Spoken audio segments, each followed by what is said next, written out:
ఆ ₹5కి ఏమొస్తుందమ్మా? ₹5తో శాస్త్రీ బాంబ్ కొత్త ప్యాక్ వస్తుంది. జలుబు, తలనొప్పి, ఒళ్ళనొప్పులు అన్నిటికీ రిలీఫ్ ఇస్తుంది. చెరువులు, నాలాలు, ప్రభుత్వ భూములు ఏవైతే ఉన్నాయో వాటిని ఆక్రమించిన వారిపై ఉక్కుపాదం మోపింది హైడ్రా. హైడ్రా మొదలుపెట్టినప్పటి నుంచి ఇప్పుడు వరకు అనేక ఫిర్యాదులు వస్తున్నప్పటికీ కూడా హైడ్రా రంగనాథ్కి మాత్రం ఒక వీడియో చూడంగానే చలించిందని చెప్పొచ్చు మనసు. దానికి గల కారణం కూడా ఏదైతే ఆ వీడియో ఇక్కడ మనం ప్లే కూడా చేయొచ్చు. ఏదైతే జగద్గిరి గుట్ట మీద ఏదైతే ఆలయం ఉందో ఇక్కడ మనం చూడొచ్చు. ఏదైతే ఆలయం కనిపిస్తుందో గోవింద రాజస్వామి ఆలయం ఏదైతే ఉందో ఆ ఆలయానికి సంబంధించి ఏదైతే కొలను ఉందో అది ఆక్రమణకి గురైంది అని చెప్పి కూడా ఆ వీడియోలో పూజారి ఎవరైతే ఉన్నారో ఆయన కంటతడి పెట్టడం ఎంతగానో ప్రతి ఒక్కరికి కూడా చలించిందని చెప్పొచ్చు. అదేవిధంగా అది ఎంతగా వైరల్ అయిందంటే హైడ్రా కమిషనర్ రంగనాథ్ దాకా వెళ్ళి కొన్ని గంటల్లోనే ఆయన ఆ వీడియోకి సంబంధించి ఆ వీడియో ఎక్కడి నుంచి వచ్చింది వారి వివరాలు అన్నీ కూడా తెప్పించుకొని మరి ఆయన వెంటనే జగద్గిరి గుట్టకైతే రావడం జరిగింది. ఎవరైతే ఆ వీడియో తీశారో ఆ పూజారి ఎవరైతే ఉన్నారో లోపల చూడొచ్చు మనం. ఆయన నరహరి అర్చకులు గారు ఎవరైతే ఉన్నారో ఇప్పుడు కూడా చూడొచ్చు. ఆయన స్వామివారి సేవ చేసుకుంటూ ఉన్నారు. అసలు ఏం జరిగింది?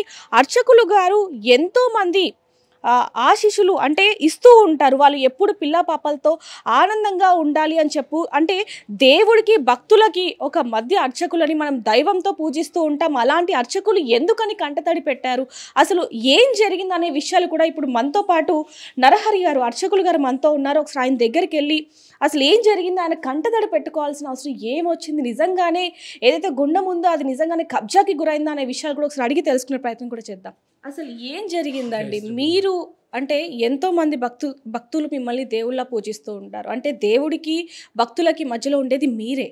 అలాంటిది మీరు ఎంతగానో రోధిస్తూ ఆ వీడియో చేయాల్సిన అవసరం అసలు ఎందుకు వచ్చింది? జై శ్రీమన్నారాయణ. 2002లో నేను ఈ గుడి ప్రారంభం చేయడం జరిగింది. 2006 నుంచి రన్నింగ్ అయింది కొందరు అండదండాలతో. కానీ నాకు ఒక గుండము తప్ప ఏ తపన లేదు. అది ఇంత అటు కట్టుకుంటూ ఇటు వస్తారు కాబట్టి ఓ ఛానల్ వచ్చి స్వామి అట్లుందంటే బాధపడదు, ఈ జన్మల నేను బతికున్నప్పుడన్నా గుండం చూస్తున్నా లేదంటే ఆ వార్త ఇంత చినుకు పోయి భారీగా పోయి ప్రభుత్వానికి తెలిసిపోయింది. ప్రభుత్వం నుంచి సీఎం గారు మరి శ్రీమన్నారాయణుడై రంగనాథ్ సారు ఆధ్వర్యంలో వచ్చింది. ఆయనకు అన్నీ నా కష్టాలని చెప్పుకున్నమ్మా, గుండెం ఒకటి ఆపుతున్నాడు. ఆ మాట చాలా సంతోషం. జై శ్రీమన్నారాయణ. అంటే అసలు ఎప్పుడు తీశారండి ఆ వీడియో? ఎన్ని రోజుల క్రితం తీశారు? వైకుంఠ ఏకాదశి ముందు మేము అలంకరణ చేస్తున్నాము స్వామివారికి, సున్నాలు అవి పడుతున్నాయి అనుకోకుంటూ వచ్చారు. దానివల్ల అంతే జరిగిందమ్మా. నాకు గుండం కావాలి, భక్తిగా ఆ గుండము ఆ విధంగా ఉన్నదో గుండం కావాలి. ఆ పాత గుండం ఉండే లేదు, కానీ ఇప్పుడు ఆ గుండము చేపిస్తా అని ప్రభుత్వం తరపున రంగనాథ్ సార్ వచ్చి మాట ఇచ్చారు. నా అప్లికేషన్స్ అవన్నీ కానీ ఆయన పొదుపు చేసుకొని పోయిండు. సార్ను నమ్ముకుంటాం, ఆయన నా రక్షణగా ఉంటాను, నువ్వు భయపడకని కూడా చెప్పాడు శ్రీమన్నారాయణ. ఆయన శనివారం రోజు ఇక్కడికి చేరుకోవడం జరిగింది. వచ్చిన తర్వాత మీతో మాట్లాడారు, ఏమేమి సమస్యలు ఉన్నాయి వాటి మీద కూడా ఆయన దృష్టి సాధించారు. వచ్చిన తర్వాత అసలు ఎలాంటి ప్రక్రియ చోటు చేసుకుంది ఇక్కడ? నేను భక్తి గొప్పమ్మ, భక్తిలోనే ఉన్నా. ఏం జరుగుతుంది ఏం చూడలే. నేను గుండం గురించి అబ్జర్వేషన్ చేసిండు, నీకు నువ్వు ఉన్నా అని చెప్పి మాట ఇచ్చిండు. ప్రభుత్వానికి తెలుపుతా, దీన్ని ఆపుతా, నీకు రక్షణగా ఉంటా అని చెప్పిండు. కాకపోతే కొంచెం రక్షణ లేక కొంచెం ఇబ్బందులు ఉన్నాయి, ఆయన చూసుకుంటా అన్నాడు. ఆ శ్రీమన్నారాయణుడే వచ్చిండు అనుకుంటా. అంతే. జై శ్రీమన్నారాయణ. అంటే మీరు చెప్పండి, ఇప్పుడు ఆయన కొడుకుగా మిమ్మల్ని అడుగుతున్నాము. అంటే ఎప్పటి నుంచి గుండం సమస్య ఉంది? ఇటీవల కాలంలో వచ్చిందా, లేకపోతే ముందు నుంచి కూడా ఈ ఆక్రమణ అనేది కొనసాగుతూ వచ్చిందా? 2007-8 నుంచి ఇబ్బందులు అవుతున్నాయి మేడం. అప్పటికే ఈ డంపింగ్ అనేది అవి ఇవి తీసుకొని వచ్చి వేయడం జరిగింది. ఇంతకుముందు మీకు చూపించినట్టు ఫోటోలు చూపించినట్టు వాళ్ళు ఈ మధ్యన ఆయన దాదాపు 20 సంవత్సరాల నుంచి 30 సంవత్సరాల నుంచి ఉన్నట్టు చెప్పుకుంటా ఉన్నారు. ఇవన్నీ రీసెంట్ ఫొటోస్, మీకు ఆల్రెడీ కాపీస్ పంపిస్తాను మేము. ఇప్పుడు కూడా చూసుకుంటే ఏమైందంటే ఇప్పుడు 2012 నుంచి కొంచెం ఎక్కువ అయిపోయింది. తర్వాత అటు దిక్కు రూమ్ వేసుకున్నారు. మీరు బయటకు వెళ్తే నేను చూపిస్తాను, కొంచెం క్లియర్గా ఉంటుంది. 2012-14 తర్వాత కొంచెం ఎంక్రోచ్మెంట్ ఎక్కువైపోయింది. అప్పటికి కొంతమంది వారికి పడుకుబారు ఎక్కువ ఉంది, డబ్బులు ఎక్కువ ఉన్నాయి, ఏమైనా చేయగలిగే స్థితిలో ఉన్నారు. మేము 2000 సంవత్సరాల నుంచి ఇలానే కష్టపడుతూ ఉన్నాము. కొద్దిగా డంపింగ్ వేసుకొని ముంగటంతా క్లోజ్ చేశారు. ఇప్పుడు వెనక దిక్కు ఏం చేశారంటే బిల్డింగ్ కట్టారు, దాని పక్కకు రూమ్స్ వేసుకున్నారు. రూమ్స్ ఇన్ ద సెన్స్ అది బాత్రూమ్స్ కట్టుకున్నారు. దాన్ని మళ్ళీ ఎక్స్పాండ్ చేసుకునే ప్రయత్నం చేస్తూ ఉంటే మా నాన్నగారికి బాధ అనిపించింది. వాళ్ళు చెప్తున్న వర్షన్ ఏంటంటే అదొక వేద పాఠశాల, అక్కడ ఎంతో మంది విద్యార్థులు వేదాలు నేర్చుకుంటూ ఉంటారు, మేము ఏది కూడా ఆక్రమించలేదు అంటూ కూడా వాళ్ళు చెప్తున్న వర్షన్. అంటే ఒక మీడియాగా రెండు వైపుల నుంచి మాట్లాడుతున్నామని చెప్పొచ్చు. ముఖ్యంగా ఇంకొకటి, ఇది ఏదైతే గుండం ఉందో అది ఇంతకు ముందు ఎంత ఉండేది, ఇప్పుడు ఎంత ఆక్రమించారు? ఇక్కడి నుంచి మీకు అవతల రోడ్డు వరకు కోనేరు స్థలం అండి. ముఖ్యంగా మీరు ఇక్కడ ఏదైతే కార్ పార్కింగ్ కనిపిస్తుందో ఆ స్థలాన్ని నుంచి మీకు అవతల దిక్కు రోడ్ ఏదైతే ఉందో అక్కడి వరకు కోనేరు స్థలం. ఇంతకు ముందు అంటే ఏదైతే ఇప్పుడు మనకు అక్కడ చూడొచ్చు, ఏదైతే చెట్లు అవన్నీ కూడా కప్పేసి ఉన్నాయో అదంతా కూడా కొంచెం లోతుగా ఉంటుంది, అదే కోనేరు. అయితే గురుగారు చెప్తున్నది ఏంటంటే, అర్చకులు గారు చెప్తున్నది ఏంటంటే, ఇక్కడ నుంచి అటువైపు ఏదైతే ఇప్పుడు మనకి కొంచెం బిల్డింగ్ లాగా ఏవైతే ఇల్లు కనిపిస్తున్నాయో అటువైపు రోడ్డు వరకు కూడా మొత్తం కూడా అది కోనేరు ఉండేది అని చెప్తున్నారు. అది ఎంత ఉండేదండి మొత్తం స్థలం? అటు ఇటు ఎకరం వరకు ఉంటుండే అండి, ఎకరం వరకు ఉంటుంది. ఇప్పుడు మీరు చూసుకుంటే అది మీరు ఫస్ట్ ఫ్లెక్సీలు కనిపిస్తున్న రూమ్స్ ఏమో వేద పాఠశాల కట్టుకొని ఉంచుకుంటాం అని చెప్పి అన్నారు. అదే ఫస్ట్ రూము, అక్కడికి మనము సంతోషించాము. మనము వాస్తవానికి గోవిందరాజస్వామి ఆలయం పేరు మీద, గరస్మంతుని పేరు మీద మనము సరస్వతి పీఠం వేద పాఠశాల స్టార్ట్ చేసుకుందాం అని ఆలోచన మనకు ఉండేది. సరే వాళ్ళు పెట్టినా పర్లేదు, ఎవరిదైనా సరే హైందవ ధర్మాన్ని సనాతన ధర్మాన్ని పరిరక్షిస్తున్నారు కదా అని సంతోషించి వదిలేసుకున్నాం అనమాట. ఏది ఫస్ట్ రూమ్ ఏదైతే కనిపిస్తుందో ఏదైతే గోడకి ఫ్లెక్సీలు ఉన్నాయో అక్కడ వేద పాఠశాల ముఖ్యంగా వారు తర్వాత ఈ గుడి కట్టుకున్నారు. కట్టుకున్నప్పుడు ఈ కింద రూమ్ లో పిల్లలు ఉంటారు, అది వాష్రూమ్స్ కానీ దాని పక్కకి వంటశాల లాంటివి అన్ని నిర్మించుకుంటాము, ఇటు దిక్కు రామని చెప్పి సెలవిచ్చారు.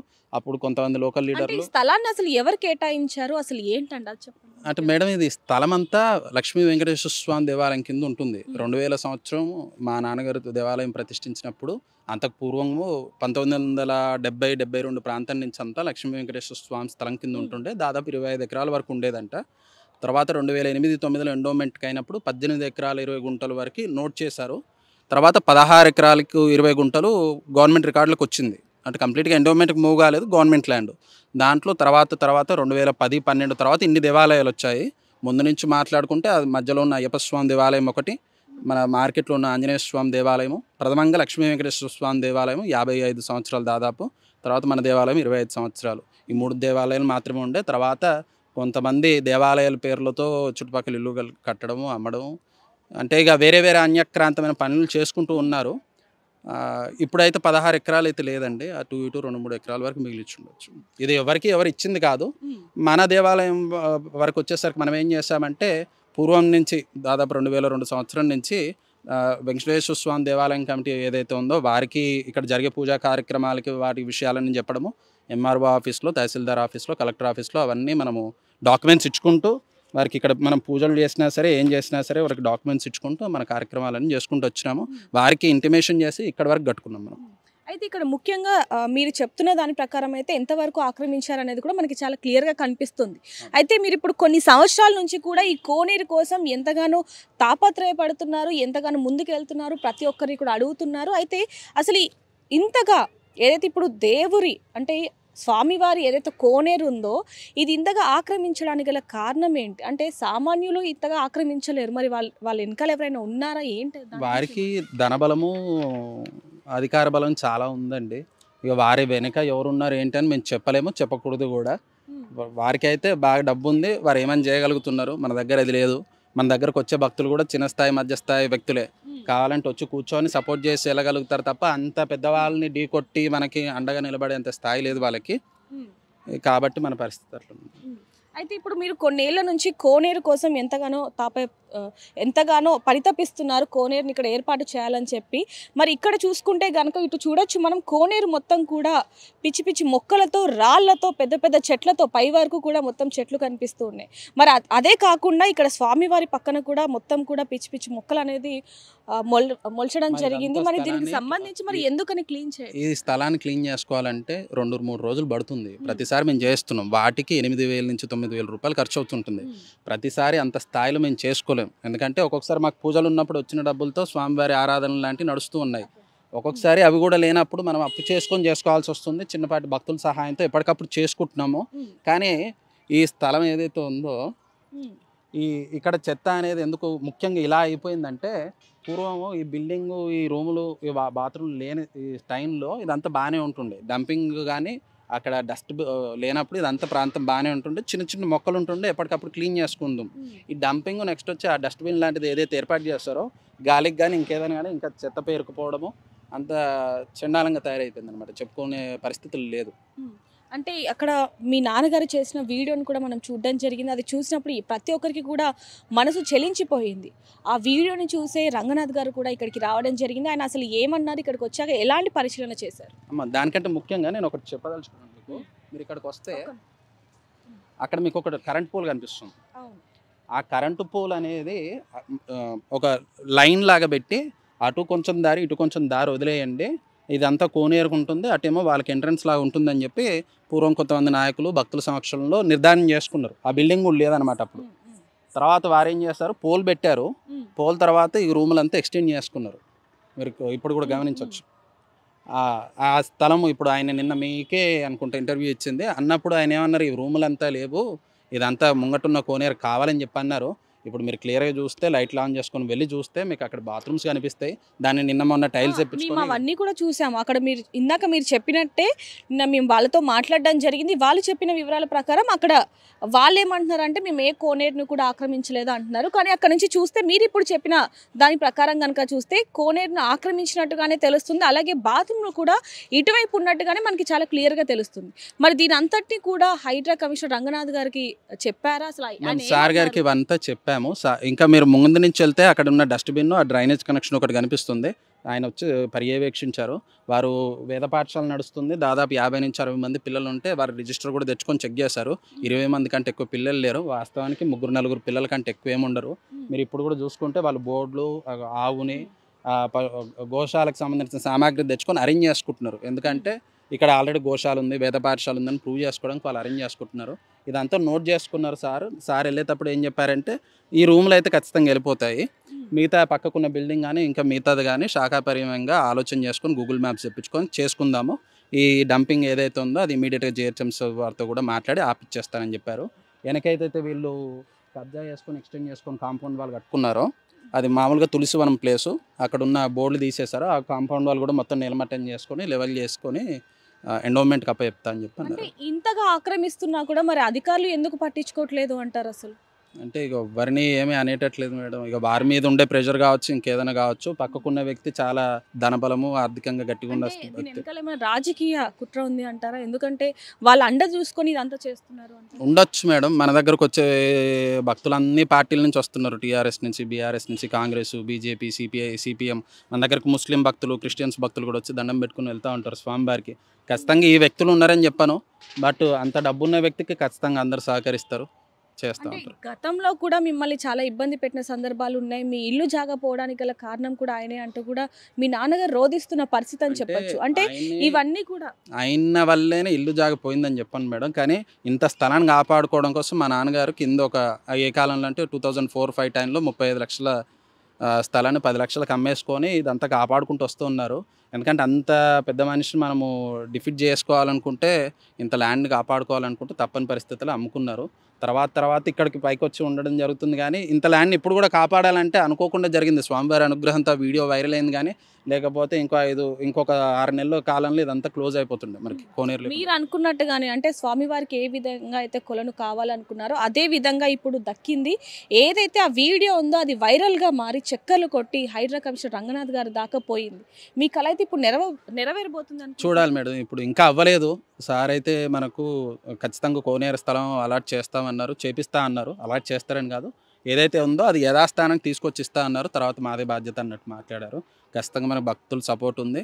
మా నాన్నగారికి 1996-98 టైంలో వెంకటేశ్వర స్వామి, గోవిందరాజస్వామి అంటే పడుకున్న విగ్రహం, విష్ణుమూర్తి విగ్రహం కళలో సాక్షాత్కరించి ఆలయాన్ని ఒకటి స్థాపించుకుంటే బాగుంటుందని చెప్పి కళలో వచ్చిందంట. ఇక్కడ వెంకటేశ్వర స్వామి దర్శనం చేసుకున్నప్పుడు అప్పటికే మనకు కూరగాయల మార్కెట్, ఇప్పుడు ఏదైతే మార్కెట్ ఉందో అది కోనేరు స్థలంలో కట్టుకున్నారు భక్తులు. తర్వాత ఎక్కడైనా కోనేరు చేద్దాం అనుకున్నారు. కానీ రాను పోస్ట్ బండ్ అయిపోయింది. కానీ వెంకటేశ్వర స్వామి కోనేరు లేకుండా అయిపోయింది. మా నాన్నగారు ఏం ఆలోచన చేశారంటే ఇక్కడ గోవిందరాజ స్వామిని పెట్టుకొని ముంగటున్న స్థలాన్ని కోనేరు చేసుకుంటే భక్తులు వచ్చిన వారు ఇక్కడ స్నానం ఆచరించుకొని గోవిందరాజ స్వామి దర్శనం చేసుకొని వెంకటేశ్వర స్వామి దర్శనం చేసుకుంటే మనకు తిరుమలలాగా ఉంటుంది. తిరుమల వారికి వెళ్ళలేని భక్తులందరూ ఇక్కడికి వచ్చి దర్శనం చేసుకుంటారని చెప్పి ఆ సద్బుద్ధితో, ఆ సదాలోచనతో చేశారు. కానీ 24 సంవత్సరాలుగా ఆయన పోరాటం చేస్తూ ఉన్నారు. ఇప్పటికే ఏదైనా ఫలితం దక్కుతుందని ఆశిస్తూ ఉన్నాము. ఇప్పుడు ఆయనకి 63 ఏళ్ళండి. ఆయనకి ఏం అవసరం చెప్పండి నాకున్న బాబుతో చక్కగా కూర్చొని ఆడుకోవచ్చు. ఇప్పటికీ దేవాలయం అని చెప్పి ఇవన్నీ కాపాడుకోవాలనే ఆలోచన ఏంటంటే ఇప్పుడంతా ఈ ల్యాండ్ చాలా కోట్లు విలువ చేసే ల్యాండ్ స్వామివారికి లేకుండా వెళ్ళిపోయింది. కోనేరు లేదు, చేసుకుంటే 10 మందికి జీవనోపాధి కూడా కలుగుతుంది. ఇప్పుడు కోనేరు వస్తే దాని పక్కకి కొబ్బరికాయలు అవి ఇవన్నీ చిన్న చిన్న షాపులు పెట్టుకుంటారు, లేని వాళ్ళు బతుకుతారు అనేది ఆయన ఆలోచన. అది గవర్నమెంట్ కావచ్చు, ఆ హైడ్రా కమిషనర్ కావచ్చు, తహసీల్దార్, కలెక్టర్ గారు అంతా దృష్టి సారించి ఎండోమెంట్ కింద ఏదైతే కబ్జా అయిన ల్యాండ్ అంతా స్వామివారి ఆలయం కింద తీసుకొని అవసరం అంటే ఈ దేవాలయాలను అంతా ఎండోమెంట్లో కలిపేసుకున్నా మాకేం అబ్జెక్షన్ లేదు. మా నాన్నగారి ఆలోచన కూడా ఈ కోనేరు ఇది అయిపోయాక అవసరం అంటే వెంకటేశ్వర స్వామి దేవాలయానికి అప్పచెప్తా అన్నారు. అలానే ఆ వేద పాఠశాల కూడా వాళ్ళే తీసుకున్న మాకేం ఇబ్బంది ఏం లేదు. అంటే ఇంకోటి ఇక్కడ ముఖ్యంగా ప్రతి ఒక్కరికి వస్తున్న అనుమానం ఏంటంటే కేవలం ఈ ఏదైతే కోనేరు ఉందో దాన్ని ఒక్కటే ఆక్రమించారా, లేకపోతే ఏవైతే మిగతా గుళ్ళకు సంబంధించి ఇక్కడ దాదాపుగా 16 నుంచి 17 ఆలయాలు ఉన్నాయి, వాటికి సంబంధించి కూడా ఏమన్నా ఆక్రమణలు జరిగాయి అంటారు? అంటే మేడం కొంతమంది దురుద్దేశంతో గుళ్ళు కట్టి చుట్టుపక్కల ఉన్న స్థలాలు అమ్ముకున్న మాట వాస్తవమే. 2000 ఇప్పుడు ఇంతకుముందు మీకు పేపర్ రికార్డ్ చూపించినట్టు 2004, 2006 రికార్డుల ప్రకారం మనకి 4-5 గుళ్ళు మాత్రమే ఉండేవి. ఇప్పుడు దాదాపు ఒక 12-13 పెద్ద దేవాలయాలు అయ్యాయి. చుట్టుపక్కల చిన్నపాటి కబ్జాలు జరిగాయి. కానీ వెంకటేశ్వర స్వామి దేవాలయం వెనుక మాత్రం చాలా భారీ ఎత్తున జరుగుతుంది. అది కూడా కమిషనర్ గారు రంగనాథ్ గారు నోట్ చేసుకున్నారు. దాని అంతా ఒక ఫెన్సింగ్ లాగానే ఏదైనా కాంపౌండ్ వాళ్ళు చేసుకుంటూ బాగుంటుంది. రీసెంట్గా ఇన్స్పెక్టర్ గారు కూడా వచ్చారు, ఎండోమెంట్ ఇన్స్పెక్టర్ గారు కూడా వచ్చారు. వారికి విన్నవించాం. మేము ఏమని విన్నవించామంటే ఈ ల్యాండ్ అంతా వారీ తీసుకొని చిన్నపాటి యాదాద్రిలాగా తిరుమల దేవస్థానం లాగా మనం డెవలప్ చేసుకుంటూ బాగుంటుందని చెప్పి. ఎందుకంటే ఇది చాలా హైట్ మీద ఉంటుంది, ఒక టవర్ హైట్లో ఉంటుంది. టవర్ హైట్లో ఉన్న కొండ ప్రదేశం కాబట్టి ఇలాంటి ప్రదేశాలు చాలా అరుదుగా ఉంటాయి. ఇప్పుడున్న 13 దేవాలయాలు కావచ్చు, 16 దేవాలయాలు కావచ్చు, డిఫరెంట్ దేవతామూర్తులు ఉన్నారు. మనం ఎక్కడికో వెళ్ళాల్సిన అవసరం లేకుండా అన్ని దేవతామూర్తులను ఇక్కడ దర్శనం చేసుకోవచ్చు. కాబట్టి అదంతా ఒక అలైన్మెంట్ చేసుకొని ప్లానింగ్ చేసుకొని ఎండోమెంట్ వారు దీని గురించి ఆలోచిస్తూ బాగుంటుంది. ఎంతటి దారుణమైన పరిస్థితి అంటే ఏదైతే ఇప్పుడు ఆలయాలు ఉన్నాయో వాటిని కూడా అమ్ముకొని ఆ డబ్బుని తింటున్నారు అంటే మరి అధికారులు ఏం చేస్తున్నారు, మరి పోలీసులకు కంప్లైంట్ ఇచ్చినప్పుడు వాళ్ళు ఏం చేస్తున్నారు, పొలిటీషియన్స్ ఏం చేస్తున్నారు అంటారు? అందరూ కొంతమంది వారికి సపోర్ట్ చేసి ఉండండి, ఇది అవ్వుండదు అని నేను అనుకుంటున్నాను. కానీ ఎవరికైనా అధికారులు కావచ్చు, ఇంకెవరైనా కావచ్చు, వారి స్థాయి వారి పదులు వారికి ఉండొచ్చు. ఇక్కడ ఉండేవాళ్ళు బాగా డబ్బున్న వ్యక్తులు కాబట్టి వాళ్ళని ఇన్ఫ్లుయెన్స్ చేసే అవకాశాలు కూడా ఉన్నాయి. ఇప్పుడు ఏదైతే హైడ్రా కమిషనర్ ముందుకు వచ్చారు కాబట్టి ఈ విషయం వెలుగులోకి వచ్చి ఇంత స్థలం ఉందా దేవాలయానికి, ఇంత కబ్జాలు అవుతున్నాయనే ఆలోచన వచ్చింది. కానీ లేకపోతే ఆ విషయం బయటకు రాకపోతుండే. ఏదన్నా స్వామివారి దయతోనే అది బయటకు వచ్చింది కాబట్టి ఇప్పుడైనా ప్రభుత్వం కానీ అధికారులు కానీ కొంచెం జాగ్రత్తగా ఆలోచన చేసుకుంటే దేవాలయాన్ని బాగా అభివృద్ధి చెందించుకోవచ్చు. మనం చిన్నపాటి యాదగిరిగుట్టలాగా జగద్గిరికొండను కూడా అభివృద్ధి చెందించుకోవచ్చు. మీకు అంటే ఇంత జరిగిన తర్వాత మీకు కొన్ని బెదిరింపు ఫోన్స్ కూడా వస్తున్నాయి అనేది విన్నాము. కొంతమంది బెదిరిస్తున్నారు, ఎందుకని మీడియా దాకా తీసుకెళ్తున్నారు, లేకపోతే హైడ్రా కమిషనర్ దాకా ఎందుకు తీసుకెళ్లారు అనే కొన్ని వాదనల వల్ల మీకు కొంతమంది బెదిరిస్తున్నారనే మాటలు కూడా విన్నాము. అవి ఎంతవరకు నిజమే మేడం. వచ్చే ఫోన్స్ వస్తూ ఉన్నాయి. ఇక స్వామివారి దయ వల్ల ఏంటంటే ఇక ఇంత దూరం వచ్చింది, ఇక ఏదైతే అదే అవుతుంది అని చెప్పి మా నాన్నగారు అలా స్థిరంగానే ఉన్నారు. వచ్చే ఫోన్లు వేస్తేనే డైరెక్ట్గా వచ్చి అనేవాళ్ళు అంటూనే ఉన్నారు. చూడొచ్చు, ఏదైతే గోవిందరాజుల ఆలయానికి సంబంధించి ఏదైతే కొలను ఉందో అది ఆక్రమణకు గురవుతుందంటూ కూడా ఎవరైతే అర్చకులు ఉన్నారో ఆయన అంటే నరహరి అర్చకులు గారు తీసిన ఒక వీడియో ఎంత వైరల్ అయిందనేది కూడా మనం చూస్తున్నాం. గత కొన్నేళ్లగా ఆయన ఈ కొలని కోసం ఎంతగానో తాపత్రయపడి ఈ కొలను కాపాడాలి అంటే ఏదైతే తిరుపతి దేవస్థానం ఉందో అదే విధంగా ఇక్కడ ఈ జగద్గిరి గుట్ట మీద కూడా ఏదైతే గోవిందరాజుల ఆలయం ఉందో దాన్ని కూడా అంత పుణ్యక్షేత్రంగా మార్చాలి అంటూ కూడా ఆయన ఎన్నో ఏళ్ల నుంచి తాపత్ర పడుతున్నారు అంటూ కూడా ఆయన కొడుకు చెప్పడం జరిగింది. ప్రస్తుతానికి చూస్తున్నాం ఏదైతే కొలను ఉందో అదంతా కూడా చుట్టూ కూడా అంటే ఇది నిజంగానే ఇదంతా కూడా క్లీన్ చేయడానికి దాదాపు 5-6 వేలకి పైగానే అవుతుంది. కాబట్టి ఇది చిన్న దేవస్థానం ఏదైతే ఇది ఉందో, ఇప్పుడు ఏదైతే మనం ఇప్పుడు ఈ టెంపుల్ని చూస్తున్నామో అది చిన్న దేవస్థానం. దాంట్లో దాదాపుగా దక్షిణ కూడా దాదాపుగా నెలకి 1000 కూడా దాటని పరిస్థితి అని చెప్పొచ్చు. అలానే మేము ఏ విధంగా ఇదంతా కూడా క్లీన్ చేసుకోవాలంటూ కూడా వాళ్ళు ఎంతగానో ఆరోపిస్తున్నారని చెప్పొచ్చు. ముందుగా ముఖ్యంగా వాళ్ళు చెప్పిన ఇంకో విషయం ఏంటంటే అక్కడ చూడొచ్చు మనం ఇందాక ఏదైతే పోల్ ఉందో అటువైపు ఏదైతే పోల్ ఉందో అక్కడ వరకు మొత్తం కూడా ఇదంతా కూడా కొలని ఒకవైపు నుంచి రోడ్డు దగ్గర నుంచి చాలామంది కూడా వెహికల్స్ అవన్నీ పెట్టి కూడా కొలని మూసే ప్రయత్నం కూడా చేస్తున్నట్టుగా మనకి ఇప్పుడు క్లియర్గా తెలుస్తుంది. అక్కడ చూడొచ్చు దాదాపుగా ఒక 7-8 వెహికల్స్ దాకా చాలామంది అక్కడ పెట్టడం జరిగింది. ఒకవైపు నుంచి రోడ్డు వైపు నుంచి ఇలా వెహికల్స్ పెట్టేసి పార్కింగ్ చేస్తూ ఉన్నారు. అదేవిధంగా అటువైపు నుంచి చూస్తుంటే మొత్తం మీద అక్కడ ఒక వేద పాఠశాల పేరు చెప్పి ఒక్కొక్క కట్టడాన్ని కూడా ఏ విధంగా కడుతున్నారు అనేది కూడా చూస్తున్నాం. అక్కడ ఏదైతే కొబ్బరి చెట్టు ఉందో అక్కడ వరకు వాళ్ళ స్థలం ఉండేది. అలాంటిది అక్కడ నుంచి ఇది మొత్తం కూడా కొలను ఉండేది, దాదాపు 1 ఎకరం వరకు ఉండేది. అలాంటిది ఇప్పుడు దాదాపు ఎకరం కూడా లేని పరిస్థితి అని చెప్పొచ్చు. దగ్గరికి వెళ్ళి చూపించే ప్రయత్నం కూడా ఒకసారి చేద్దాం. మనం ఇక్కడ జూమ్ చేసి చూడొచ్చు ఏ విధంగా ఉంది ఏంటనేది. కానీ ఏదైతే వీళ్ళు గత కొన్నేళ్ల నుంచి ఈ కొలను కోసం తాపత్ర పడుతున్నారో ఆ వీడియో మాత్రం ఇప్పుడు చక్కర్లు కొట్టి హైడ్రా కమిషనర్ రంగనాథ్ వరకు అయితే చేరడం జరిగింది. ఆయన ఇమీడియట్గా యాక్షన్ తీసుకొని ఇక్కడికి రావడం జరిగింది. కానీ ఈ నేళ్ల నుంచి ఏదైతే ఈ ఆక్రమణ జరుగుతుందో దీనికి సంబంధించి మరి అధికారులు ఎందుకు పట్టించుకోవట్లేదు అనే కోణంలో కూడా రంగనాథ్ దృష్టి సాధించినట్టుగా అయితే మనకి చాలా క్లియర్గా తెలుస్తుందని చెప్పొచ్చు. ఏదైనప్పటికీ ఎవరైతే నరహరి అర్చకులు ఉన్నారో ఆయన మాత్రం ఏ విధంగా అయితే కొలను కావాలి అనుకున్నారో అదే విధంగా ఆయన చూసేటట్టుగా హైడ్రా కమిషనర్ రంగనాథ్ ఖచ్చితంగా చేస్తాము అంటూ కూడా ఆయన హామీ ఇవ్వడం జరిగింది. మరిన్ని వివరాల కోసం చూస్తూనే ఉండండి ఆర్టీవీ కెమెరామెన్ శివతో, రిపోర్టర్ దేవిక, హైదరాబాద్. మరిన్ని వీడియోస్ కోసం ఛానల్ ని సబ్స్క్రైబ్ చేయండి. లేటెస్ట్ అప్డేట్స్ కోసం వాట్సాప్ ఛానల్ ని ఫాలో అవ్వండి. అండ్ లింక్ డిస్క్రిప్షన్ లో ఉంది.